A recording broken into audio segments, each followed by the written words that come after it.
The ballroom sparkled like a dream. Crystal chandeliers hung high above golden tables.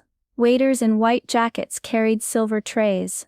The guests were dressed in their best flowing gowns, sharp tuxedos, diamonds, and laughter. Everyone seemed to belong. Camera flashes popped. Music floated through the air. Then through the grand entrance, a tall black man walked in alone. His suit was neat, dark, and clean. He looked calm but serious. Almost right away, 2 security guards moved toward him. They didn't smile. One stepped in front of him and held out a hand. "Excuse me, sir," he said, looking him up and down. "Are you supposed to be here?" The man looked him in the eye. He didn't raise his voice. He just reached into his jacket pocket. But the guards didn't wait. They blocked his path, as the crowd kept dancing behind them, unaware of what was about to unfold. The gala was one of the most important events of the year. It was held to raise money for kids who didn't have much, kids who needed a chance to learn, grow, and dream. The room was filled with powerful people, business leaders, celebrities, and politicians. Everyone wore expensive clothes and smiled for the cameras, but no one got in without an invitation. The event was invite only. The guest list was long, and security checked everyone carefully at the door. The man who had just arrived wasn't on the list. The guards glanced at their phones, then back at him. He spoke quietly but clearly. "I'm on the schedule. I'm the keynote speaker tonight." The guards didn't believe him. One of them shook his head and said, "We don't see your name, you must have the wrong place." People nearby stopped talking and started watching. Some whispered, "Who is he?" Others stared confused. A few took out their phones, ready to record. The man stayed calm. He didn't shout or get angry. He waited politely, hoping they would check again. But the guards just stood in front of him like a wall. The man's calm face showed a hint of sadness. He knew this wasn't just about a list or a mistake, it felt like something deeper. Around him the guests laughed and mingled, unaware that someone who was meant to inspire them was being stopped at the door. The security guards grew more serious. One of them folded his arms and said, "Look, if you don't have an invite, you can't be here." The man stayed quiet for a moment. Then he said softly, "I was invited.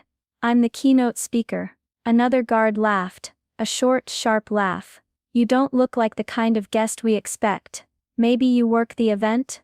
The man shook his head slowly. "No, I don't work here." The first guard pointed toward the side door. "The service entrance is back there. You should leave through there." Around them the crowd started to notice. Some people slowed down, others stopped talking.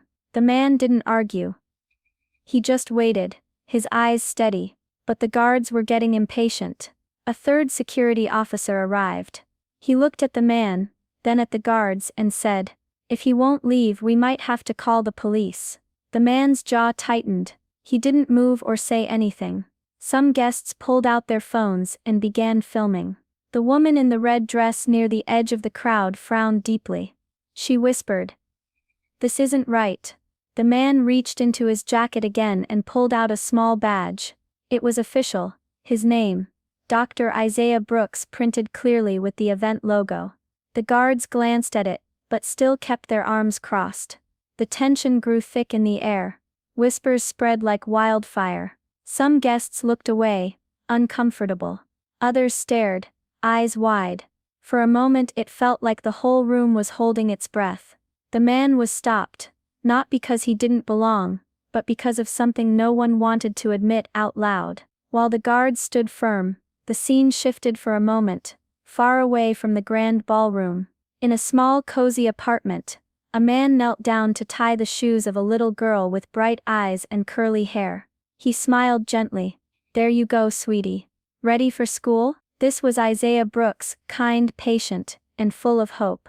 Isaiah grew up in a tough neighborhood, where not many people got to dream big. But he loved books and learning more than anything. Every night he stayed up late reading by the light of a small lamp. He worked hard, studying to become a teacher.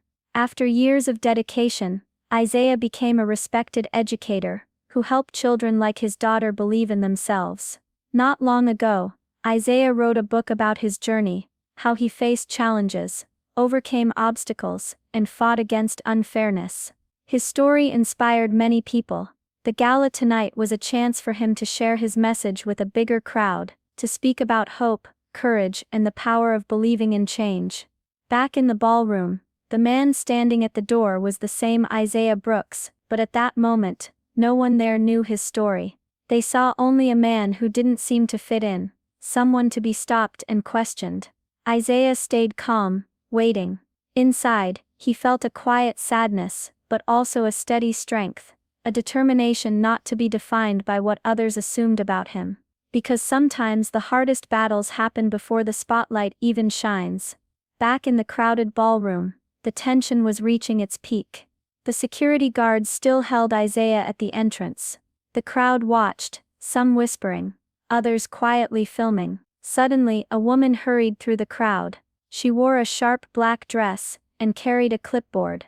Her face was full of worry. "Stop, what's going on here?"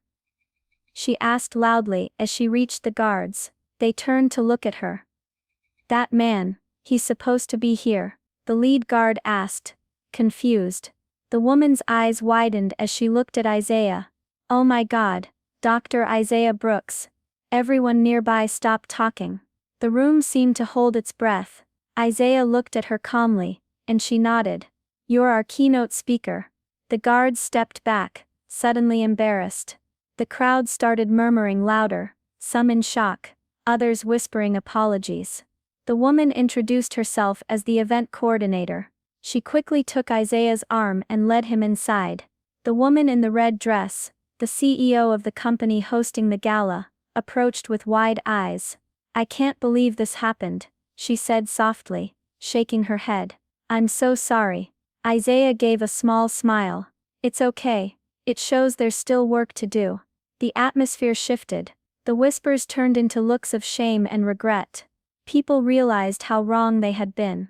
Isaiah straightened his jacket, stepped onto the stage, and took a deep breath. The crowd was silent now. All eyes were on him. What had started as a moment of rejection was about to become the most powerful moment of the night. Isaiah was ready to speak, not just as a guest, but as a voice for change. The room fell silent as Isaiah stood at the microphone. He looked out over the crowd, a mix of faces filled with curiosity, shame, and hope. He began, not with anger, but with quiet honesty. "Tonight I was stopped at the door, I was questioned, doubted, and made to feel like I didn't belong." He paused, letting the words sink in. "But I'm not here to blame anyone. I'm here to talk about something bigger: assumptions. How we see each other before we really know who someone is." Isaiah's voice grew stronger. "I know what it feels like to be judged by the color of my skin, to be overlooked, to be stopped before I get a chance. But I also know the power of standing tall, of speaking truth." He told stories of his childhood, of struggles faced by so many who never get the chance to stand where he was standing now. His words moved the room. Some guests wiped tears from their eyes. Others looked down, ashamed of their own quick judgments. A few guests quietly left the room, unable to face the truth Isaiah was sharing. But many stayed, listening with open hearts. Isaiah ended with a message of hope. "We all have a role in breaking down walls built by fear, by misunderstanding, by old ideas that no longer serve us. Change begins when we choose to see each other as human first." When he finished, the room erupted in applause. People stood, some with tears streaming down their faces. The woman in the red dress looked at Isaiah with newfound respect. The security guards exchanged glances, silent and thoughtful. Isaiah's speech wasn't just words, it was a call to action. Tonight, he didn't just give a speech, he changed hearts, and no one in the room would forget it. After Isaiah stepped down from the stage, the applause continued for several long moments. The CEO approached him again, this time with a sincere smile. "Dr. Brooks, I'm so sorry for what happened. We will do better." Isaiah nodded. "Thank you. This is a start." Later that night, videos of the incident spread quickly online. People all over the world saw the moment security stopped him, and how he rose above it with grace. Headlines flashed everywhere. Keynote speaker mistaken for crasher, teaches Gala a lesson. The Gala organizers promised to retrain their security team and brought in a diversity consultant to help prevent mistakes like this. But more than the changes behind the scenes, Isaiah's story touched thousands of people who felt unseen or judged because of who they are. It reminded everyone that even in the most elegant rooms, old biases still linger, and it showed the power of speaking truth, not with anger but with dignity and courage. As the night ended, Isaiah left the gala quietly, a small smile on his face. Sometimes, the hardest battles happen before the spotlight shines. And sometimes, the most powerful voice in the room is the one they tried to silence.